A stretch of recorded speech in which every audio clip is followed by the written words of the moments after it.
Ahoj, tak sme tu späť a samozrejme s ďalšími otázkami IQ testu.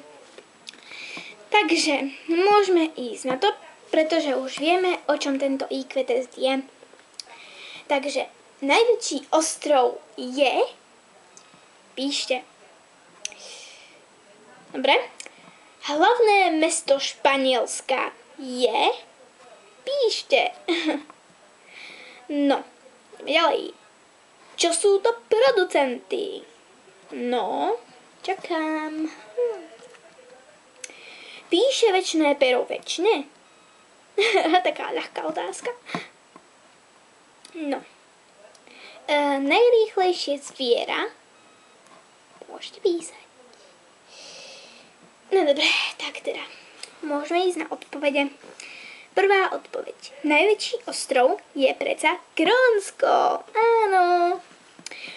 No, hlavné mesto Španielska je preca Madrid. Jej. Čo sú to producenty? Sú to zelené rastliny, ktoré vytvárajú pri fotosyntéze organické látky z anorganických látok. To bol správna odpoveď. Ja viem, trošku dlhá, ale keby ste chceli, tak si nemusíte písať také tie dlhé odpovede, si nepíšte, lebo to vám zaberie veľa času. No, ideme na štvrtú otázku. Čo je, vlastne, píše večné pero večne? Správna odpoveď nie. No dobre, tak piatá otázka.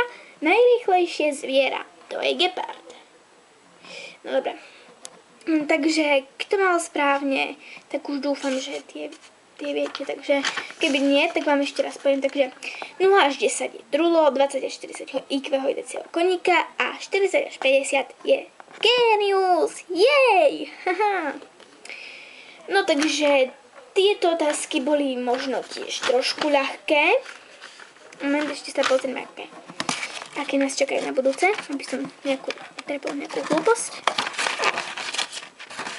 Takže, no také, celkom také. No, takže dnešné otázky boli trošku možno ľahké. Najľahšie bola píše večné pero večne. No, ale myslím, že možno niekomu urobila otázka problém tretia. Čo sú to producenty? No, ale aspoň ste sa niečo naučili, nie? To je dobré, nie? No tak dúfam, že ste sa pri tom aspoň trošku zabavili. Tak, ahoj a nezabudnite pridať slovko jej!